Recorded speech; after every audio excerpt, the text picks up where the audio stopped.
नमस्कार साथियों मैं आपका साथी अशोक यादव। साथियों, सूर्य गाथा की सीरीज में आज मैं एक महान तीन महान क्रांतिकारियों के बारे में बात करना चाहता हूँ। आज की सूर्य गाथा में उन तीन महान क्रांतिकारियों के बारे में मैं आपको बताना चाहता हूँ। उन महान तीन क्रांतिकारियों को कोई परिचय के मोहताज नहीं है, उनके बारे में बताना चाहता हूँ। उन सबको जानते हो आप, चापेकर बंधु के नाम से वो फेमस है। सबने चापेकर बंधु का नाम तो सुना होगा, लेकिन उनका क्या इतिहास रहा है, क्या इनकी हिस्ट्री रही, कैसा उनका गौरवशाली इतिहास रहा, उसके बारे में आपको बताना चाहता हूँ।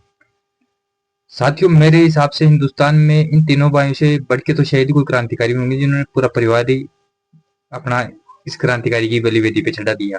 या तो एक अपने राजस्थान के शाहपुरा में थे प्रताप सिंह बारट जी, केसरी बारट सिंह, जोरावर सिंह बारट जी उनका परिवार था, या एक चापेकर बंधु थे। जो तीनों भाई थे, तीन भाई थे, तीनों ने को ही फांसी लग गई देश की सेवा के लिए। तो आज उन्हीं तीनों महावीरों सूरवीरों की कहानी सुनाता हूँ, जिनका नाम था दामोदर चापेकर सावरकर, बालकृष्ण हरि चापेकर सावरकर और चापेकर सॉरी और वासुदेव हरि चापेकर। ये तीन भाई थे। साथियों, इनका जन्म हुआ था अपने पुणे के चिंचवाड़ में हुआ था, और ये एक ब्राह्मण परिवार से इनका संबंध था। इनके पिताजी का नाम था विनायक हरि चापेकर जी। साथियों, ये तीनों भाई अपने बाल गंगाधर तिलक से बहुत ही प्रभावित थे, उनको अपना गुरु मानते थे। और बाल गंगाधर तिलक की वजह से इनके अंदर देशभक्ति की भावनाएं बहुत तीव्र थी। ये उनको बहुत ज्यादा मानते थे। उन्हीं के कारण ये तीनों भाई शुरू से ही राष्ट्रवादी बन गए थे। इनके अंदर देश के प्रति बहुत ज्यादा प्रेम था।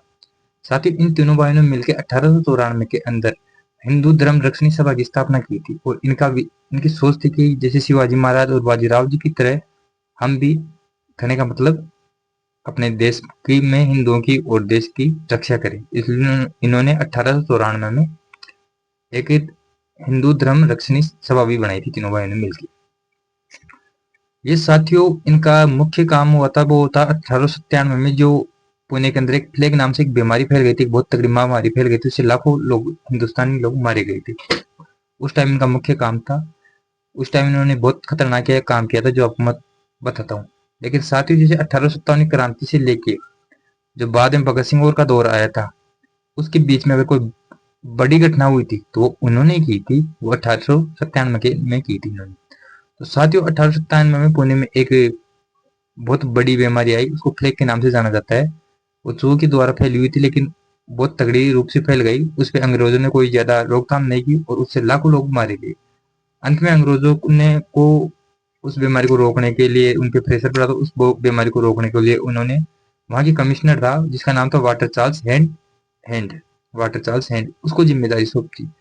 ये जो रैंड था, वाटर चार्ल्स रैंड, ये एक बहुत ही नीच किस्म का अंग्रेज अधिकारी था।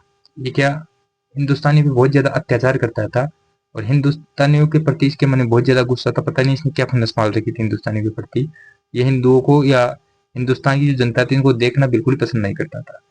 अब जैसे इसको इसके लिए नियुक्त किया गया बीमारी को रोकने के लिए, तो इसको एकदम से फ्री हैंड मिल गया कि मैं चाहूँ जो कर सकता हूँ। तो ये क्या करता है कि हिंदुओं के घरों में घुसता, हमारे देशवासियों के घरों में घुसता, हिंदू मुस्लिम जिनके भी थे सबके घरों में घुसता, और वहां पे जाके क्या करता कि औरतों के साथ बदतमीजी करता, उनको गलत तरीके से छूता, उनके सामान को फेंक देता बाहर, उनके देवी देवताओं को अपने जूते से टक्कर मारता। यानी बहुत ही ज्यादा अत्याचार फैला दिया इसने यहाँ पे। कहने का मतलब, बीमारी से ज्यादा आतंक तो इस रैंड ने फैला दिया था वहां पे। हिंदू बहन बेटियों की इज्जत लूट लेता, वहां पे घर के अंदर घुस के अपने सैनिकों से भी उनसे उनकी इज्जत के साथ खिलवाड़ करवाता, उनका सामान बाहर फेंक देता, कोई कीमती चीज होती, गोल्ड वगैरह, उसको छीन लेता, उनके देव देवताओं पे अपने जूते से लात मार देता। बहुत ही ज्यादा तरस हो गई इससे। जब ये बात है चापेकर बंधुओं को पता लगी कि रैंड ऐसे कर रहा है, तो उन्होंने इसको ठिकाने लगाने यानी इसको खत्म करने का प्लान बनाया तीनों भाइयों ने मिलकर। इन्होंने क्या किया कि 22 जून 1997 को वहां की महारानी थी विक्टोरिया, उसकी हर एक जयंती समारोह था उसके अंदर ये रैंड इनवाइट था, और उनको पता लगा कि रैंड उसमें जाने वाला है। तो इन तीनों भाइयों ने बीच रास्ते में घाट लगा के रात में वहां पे बैठ गए। और जैसे रैंड अपने बग्घी में से जा रहा था, एक दो अधिकारी को और बैठा के इन्होंने उस बग्घी पे, कहने का मतलब, हमला कर दिया और रैंड की गोली मार के हत्या कर दी। उसी में रैंड का एक सहयोगी था लेफ्टिनेंट आर्यस्ट, उसकी वहीं पे गोली मार के हत्या कर दी। इन भाइयों ने दोनों की गोली, तीनों भाइयों ने मिलकर दोनों की गोली मार के वहीं पे ऑन द स्पॉट ही हत्या कर दी। ये साथ ही उस टाइम अंग्रेज सरकार में एक बहुत बड़ा तमंचा था कि उनके एक कमिश्नर को और एक लेफ्टिनेंट लेवल के अधिकारी को यही क्रांतिकारियों ने मार दिया। उसके चक्कर से इनको, कहने का मतलब, गिरफ्तारी करने के लिए अंग्रेजों ने बहुत तगड़ा सिस्टम बैठाया। इनकी गिरफ्तारी 20,000 की, उस जमाने में 20,000 की कहने का मतलब इनकम की घोषणा कर दी कि जो भी इनको गिरफ्तार करवाएगा उसको 20,000 रुपए इनाम दी जाएगी। लेकिन ये शुरू में गिरफ्तार नहीं हुए, लेकिन बाद में किन्हीं गद्दारों की वजह से, जैसे एक गद्दार का तो नाम मैं बता दूं, गणेश शंकर दरवेड़ की वजह से इनको गिरफ्तार कर लिया गया। इनमें भी पहले दो भाई गिरफ्तार हुए थे, जिसमें थे दामोदर चापेकर और हरिकृष्ण जी चापेकर। इन दोनों भाइयों को कहने का मतलब 18 अप्रैल 1898 को फांसी दे दी गई।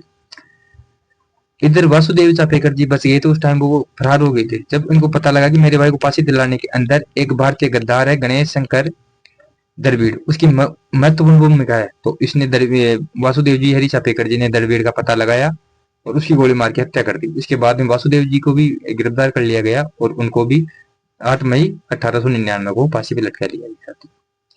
साथियों, ये 1857 की क्रांति के बाद में एक विद्रोह का एक नया रूप चालू हुआ था, वो इन्होंने किया था चापेकर बंधु जी।